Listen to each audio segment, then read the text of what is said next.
KFC's secret recipe, how Colonel Sanders turned poverty into a billion-dollar empire. Part 1.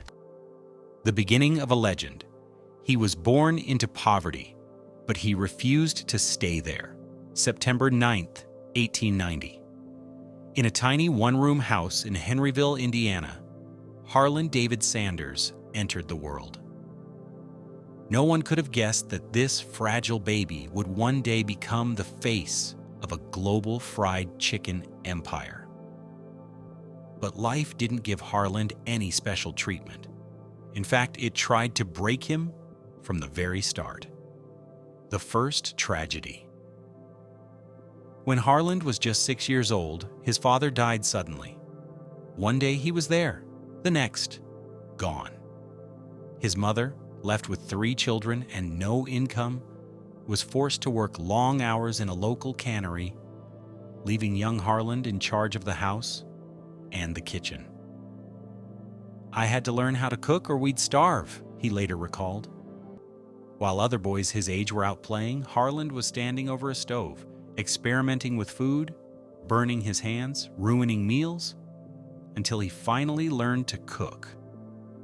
It wasn't just cooking he learned responsibility, discipline, and how to survive when the world doesn't care if you fail. School dropout at 12.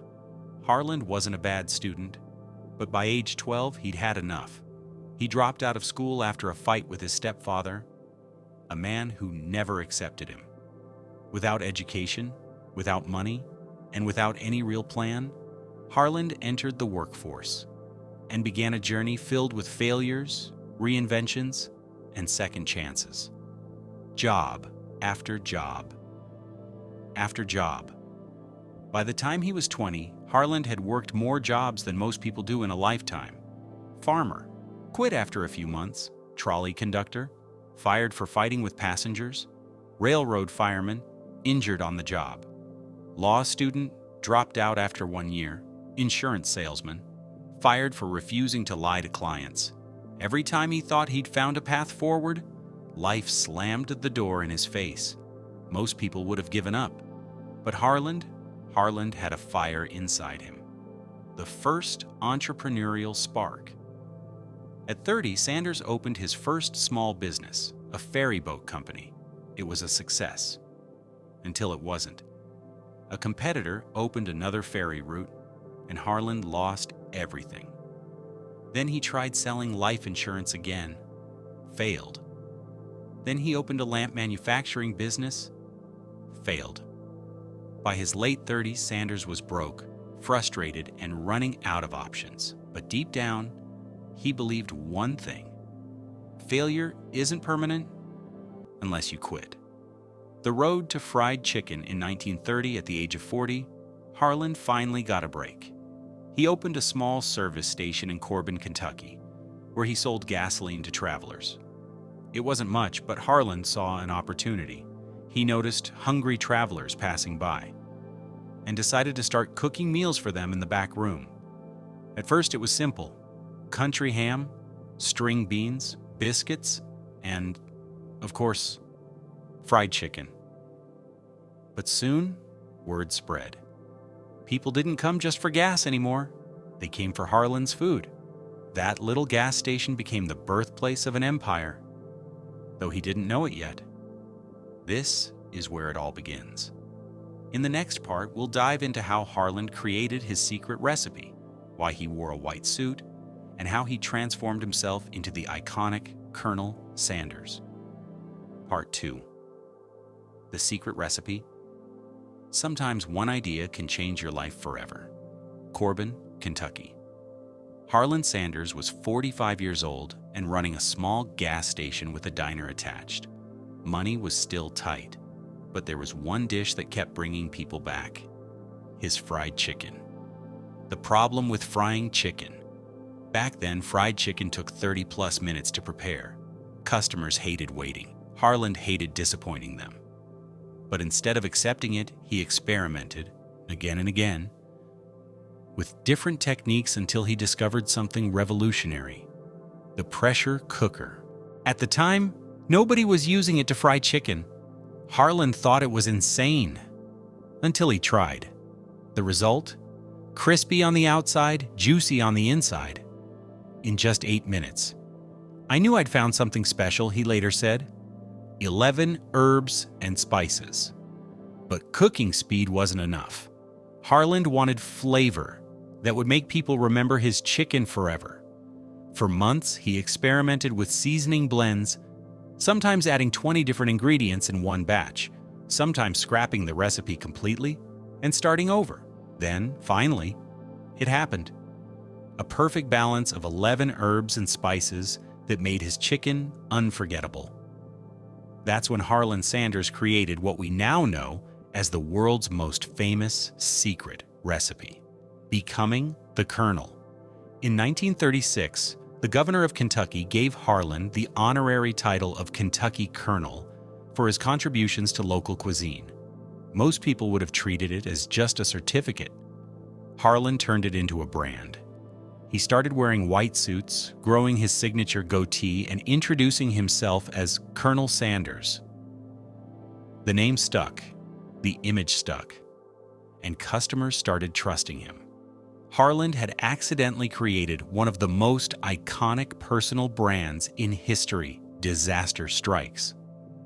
By the late 1930s, Harland's little restaurant was booming. Travelers from all over came to taste the chicken. But in 1939, tragedy hit again. His entire restaurant burned down. Everything. The equipment, the kitchen, the recipes, gone overnight. Most people would have quit. Harland rebuilt, brick by brick, fryer by fryer, recipe by recipe. Within months, his restaurant was open again, and bigger than ever. The birth of KFC.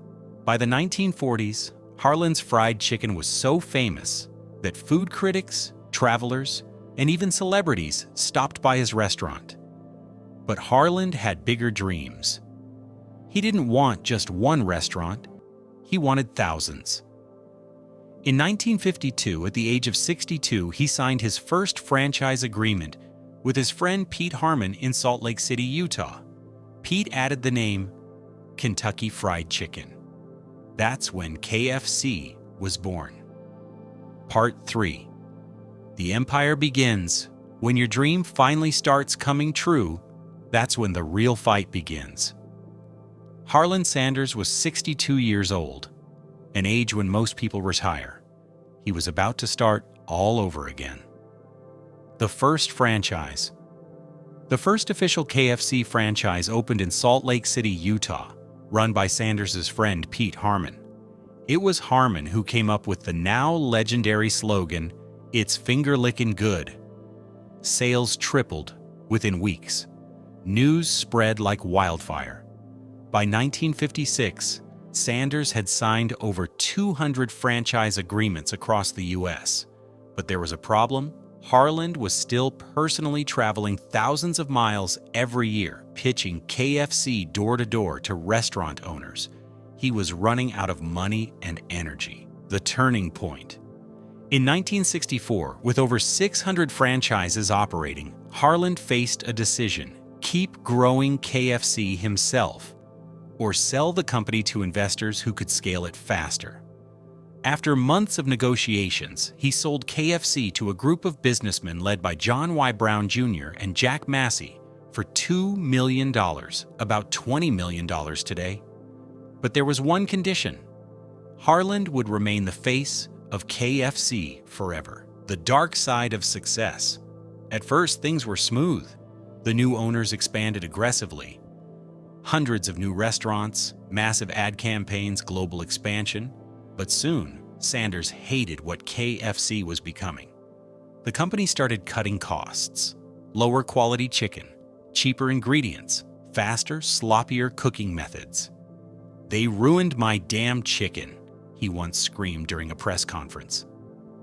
It was the beginning of a bitter war between Sanders and the very empire he helped build. The lawsuits. In 1973, Sanders even sued KFC for $122 million, claiming the company had destroyed his legacy and betrayed his recipes. The case was eventually settled, but the damage was done. Harland Sanders, the man who built KFC, was now fighting against it. The legend lives on. Despite the conflicts, one thing became clear. Colonel Sanders was more than just a businessman. He had become a symbol, a brand, and an icon recognized around the world. By the time he died in 1980, there were more than 6,000 KFC restaurants in 48 countries. Today, that number is over 27,000. From a broke gas station owner to the founder of a billion-dollar empire, Harland David Sanders proved one thing. Sometimes the world's greatest recipes are born from desperation and the courage to never give up. The lessons hidden in the recipe. Colonel Sanders' story isn't just about chicken. It's about life, about never letting failure define you. Here are the 3 secret ingredients from Sanders' life. And they have nothing to do with herbs and spices. A, it's never too late. Sanders didn't find his true calling until his mid-60s. In a world obsessed with early success, he proved that timing is personal. Your breakthrough can come at 20 or at 70, as long as you keep moving. B, rejection is just redirection. Imagine hearing no over 1,000 times. Most people would stop after 5 or 10. But every rejection pushed Sanders closer to the one yes that mattered. Rejection is not the end, it's a filter. It leads you to the people, partners, and opportunities that truly align with you. C, believe in your recipe. Sanders didn't just sell chicken, he sold his belief. When you have something you truly believe in, whether it's a product, a dream, or a skill, you need to fight for it harder than anyone else. Because if you don't believe in yourself, why should anyone else? Final words?